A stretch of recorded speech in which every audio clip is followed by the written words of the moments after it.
Hello guys guys teaching education में आप सभी का स्वागत है। गाइस आज हम बात करने जा रहे हैं डीएलएड फर्स्ट सेमेस्टर के पेपर विज्ञान कक्षा का शिक्षण की।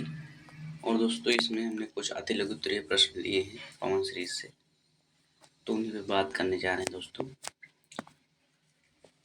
दोस्तों आज हो सकता है मेरी आवाज़ थोड़ा सा बदली हुई आप लग रही है, क्योंकि मुझे सर्दी और जुकाम है और फीवर भी थोड़ा सा है, इस वजह से आवाज़ चेंज लग रही होगी। आइए पहला क्वेश्चन देखते हैं दोस्तों। एंगस्ट्रॉम में कितने मीटर होते हैं? एंगस्ट्रॉम में कितने मीटर होते हैं दोस्तों? तो एंगस्ट्रॉम में 1 × 10⁻10 मीटर होते हैं दोस्तों। फिर दूसरा क्वेश्चन दोस्तों, स्त्री केसर के 3 भागों के नाम लिखिए। तो एक होगा वर्तिकाग्र, वर्तिका, अंडाशय। दोस्तों ये 2021 में आ चुके हैं क्वेश्चन। तीसरा क्वेश्चन भी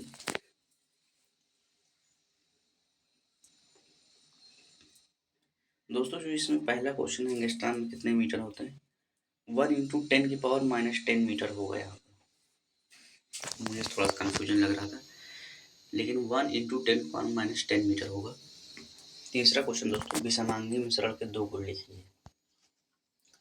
तो ऐसे मिश्रण जिनमें उनके अवयवी पदार्थों की समानता अलग अलग देखा जा सकता है, इसे विषमांगी मिश्रण कहते हैं।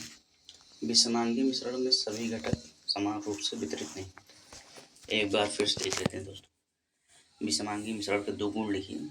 ऐसे मिश्रण जिनमें उनके अवयवी पदार्थों को समानता अलग अलग देखा जा सकता है, मतलब जिनके अवयवी पदार्थ हैं उनको अलग अलग देखा जा सके, तो इसे विषमांगी मिश्रण कहते हैं। विषमांगी मिश्रण में सभी घटक समान रूप से वितरित नहीं होते, मतलब जो इसके घटक होते हैं अलग अलग वितरित रूप से वितरित होते हैं, समान रूप से वितरित नहीं होते दोस्तों। नेक्स्ट स्लाइड पर चलते हैं। वायुदाब क्या है? तो दोस्तों धरातलीय सागरीय क्षेत्रफल की एक निश्चित इकाई पर वायुमंडल की समस्त परतों का पड़ने वाला दबाव ही वायुदाब है। वायुदाब क्या है दोस्तों?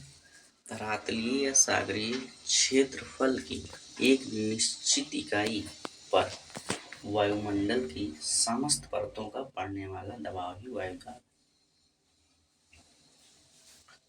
एक मिनट दोस्तों, इसमें जो 2 गुण पूछा गया था, तो दूसरा गुण यहाँ से हो जाएगा दोस्तों। पहला यहाँ से है, फिर ये दूसरा यहाँ से हो जाएगा, ये यहाँ से। विषमांगी मिश्रण में सभी घटक समान रूप से वितरित नहीं होते, और पहला ये। फिर दोस्तों नेक्स्ट क्वेश्चन, ये सब आए हुए हैं दोस्तों 2021। थर्मोसेटिंग प्लास्टिक किसे कहते हैं, उदाहरण लिखिए। पहले तो बताना है थर्मोसेटिंग प्लास्टिक क्या होता है, फिर उदाहरण भी लिख देना है। तो दोस्तों थर्मोसेटिंग प्लास्टिक का एक महत्वपूर्ण उदाहरण बेकेलाइट है। इसे फिनाल तथा फॉर्मेल्डिहाइड से बनाया जाता है। तो दोस्तों एक बार देख लेते हैं। थर्मोसेटिंग प्लास्टिक एक महत्वपूर्ण उदाहरण बेकेलाइट है। इसे फिनाल तथा फॉर्मेल्डिहाइड से बनाया जाता है। जो एक उदाहरण दोस्तों इसका पूछा गया बेकेलाइट है, उदाहरण बेकेलाइट। और किसे कहते हैं, तो इसे फिनाल तथा फॉर्मेल्डिहाइड से बनाया जाता है। पुष्प के मादा अंग के नाम लिखिए। पुष्प के मादा अंग के नाम लिखिए। तो एक हो जाएगा दोस्तों जायाद, फिर अंडक ऑब्लिक कार्पोल, मतलब इसे अंडक भी बोलते हैं, कार्पोल भी बोलते हैं। एक हो जाएगा स्टिकेशर, 2019 में आया हुआ क्वेश्चन दोस्तों।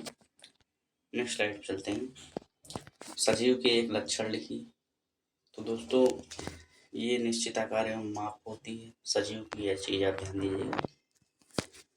सजीव का एक निश्चित आकार एवं माप होती है, और इसमें कोशिकीय संरचना पाई जाती है। श्वसन होता है, गति करता है सजीव, उत्सर्जन भी करता है। फिर नेक्स्ट क्वेश्चन दोस्तों, शाकाहारी तथा मांसाहारी जंतुओं के 2 नाम लिखिए। शाकाहारी जंतु में आ जाएगा हाथी, दरियाई घोड़ा, बकरी भी हो जाएगा, एक नाम इन्होंने ज़्यादा दिया है, बकरी भी हो जाएगा दोस्तों, जो हम लोग अपने आसपास जानते हैं। हाथी, दरियाई घोड़ा, बकरी। और मांसाहारी में दोस्तों कुत्ता जानती हैं, चीता हो जाएगा, बाघ हो जाएगा, भेड़िया हो जाएगा, ये सब मांसाहारी जंतु हैं दोस्तों। नेक्स्ट स्लाइड पर चलते हैं। घर्षण बल किसे कहते हैं दोस्तों? घर्षण बल किसे कहते हैं? तो घर्षण बल, या तेज दौड़ते हुए आपका पैर अचानक केले की, या आप तेज दौड़ रहे हैं और अचानक केले के छिलके पर पड़ जाए आपका पैर, तो आप गिर पड़ेंगे।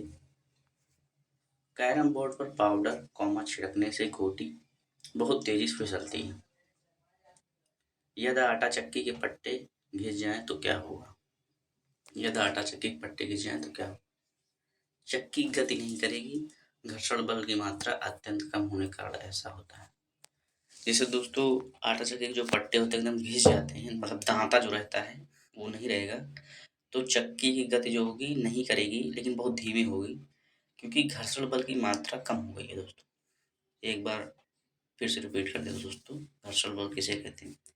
यह तेज दौड़ते हुए आपका पैर अचानक केले के छिलके पर पड़ जाए तो आप गिर पड़ेंगे। कैरम बोर्ड पर पाउडर छिड़कने से गोटी बहुत तेजी से फिसलती है। ये सब दोस्तों घर्षण बल बताया जा रहा। यदि आटा चक्की के पट्टे घिस जाएं तो क्या होगा? चक्की गति नहीं करेगी, घर्षण बल की मात्रा अत्यंत कम होने के कारण ऐसा होता है। उम्मीद करता हूँ समझ पाए होंगे दोस्तों आप सभी। नेक्स्ट स्लाइड पर चलते हैं।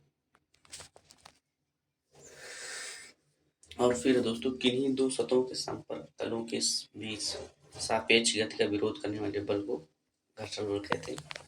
वो सभी उदाहरण बताए गए थे दोस्तों। असल में थोड़ा सा इसमें क्लियर कम दिया गया है, उदाहरण वो है और ये परिभाषा ही है। किन्हीं दो सतह के संपर्क तलों के बीच सापेक्ष गति का विरोध करने वाले बल को घर्षण बल कहते हैं। फिर नेक्स्ट क्वेश्चन दोस्तों 2019 में आए सब। पदार्थ की कितनी भौतिक अवस्थाएं हैं? तो 3 आपने सुना होगा, ठोस, ध्रुव, गैस। समय का मानक मात्रक क्या है? तो समय का मानक मात्रक सेकंड है। समय का मात्रक मानक सेकंड है दोस्तों, याद रखिएगा। नेक्स्ट स्लाइड चलते हैं। सजीव वस्तुएं क्या है? तो ऐसी वस्तुएं जिनमें जीवन का संचार होता है वह सजीव वस्तुएं कहलाती हैं। या इनमें उत्सर्जन होता है दोस्तों, अभी पीछे आया, इनमें शोषण होता है, सभी सजीव। तो ऐसे भी आप लिख सकते हैं, ऐसी वस्तुएं जिनमें जीवन का संचार होता है वह सजीव वस्तुएं होती हैं। इन्होंने परिभाषा दी है, लेकिन आप ऐसे भी लिख सकते हैं, इनमें उत्सर्जन, इनमें शोषण होता है। फिर नेक्स्ट क्वेश्चन दोस्तों, निर्जीव वस्तुएं क्या है? ऐसी वस्तुएं जिनमें जीवन का संचार नहीं होता वे वस्तुएं निर्जीव वस्तुएं कहलाती हैं। फिर सजीव और निर्जीव के बीच की कड़ी किसे कहा जाता है? दोस्तों विषाण को। सजीव और निर्जीव के बीच की कड़ी किसे कहा जाता है? तो विषाण को। फिर नेक्स्ट स्लाइड चलते हैं दोस्तों। पौधों में कितने भाग होते हैं?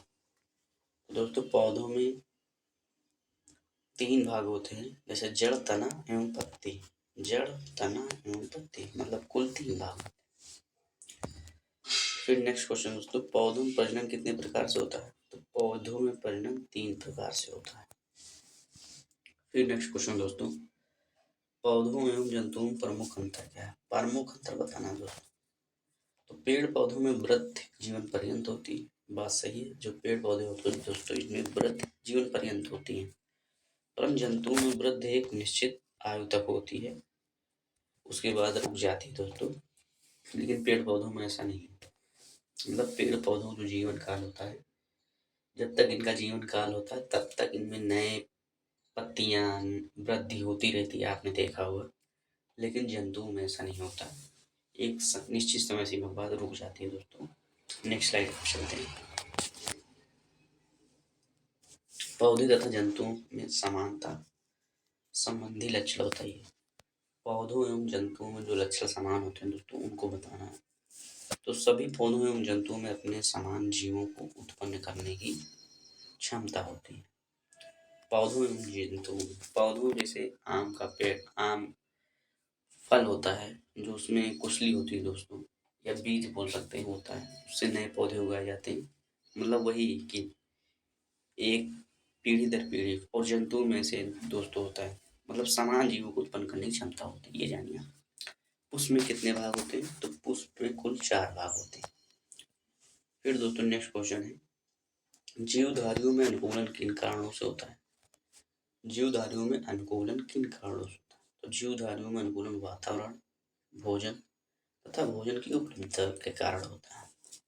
मतलब वातावरण जो है, भोजन तथा भोजन की उपलब्धता, मतलब जहाँ पर जंतु रह रहे हैं, जीवधारी रह रहे हैं, वहाँ का वातावरण कैसा है, जैसे हिमाचल प्रदेश एकदम ठंडा, जम्मू कश्मीर या अपने यहाँ उत्तर प्रदेश है।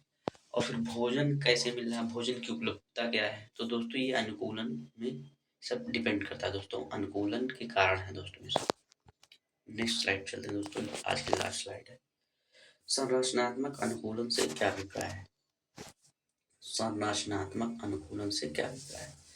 तो जीवधारी शरीर की रचना में जब कुछ ऐसे परिवर्तन हो कि उस जाति को अपने आवास में रहने में अधिक सुविधा हो, उसे संरचनात्मक अनुकूलन कहते हैं। एक बार फिर देख लेते हैं दोस्तों। जीवधारी के शरीर की रचना में जब कुछ ऐसे परिवर्तन हो कि उस जाति को अपने आवास में रहने में अधिक सुविधा हो, उसे संरचनात्मक अनुकूलन कहते हैं।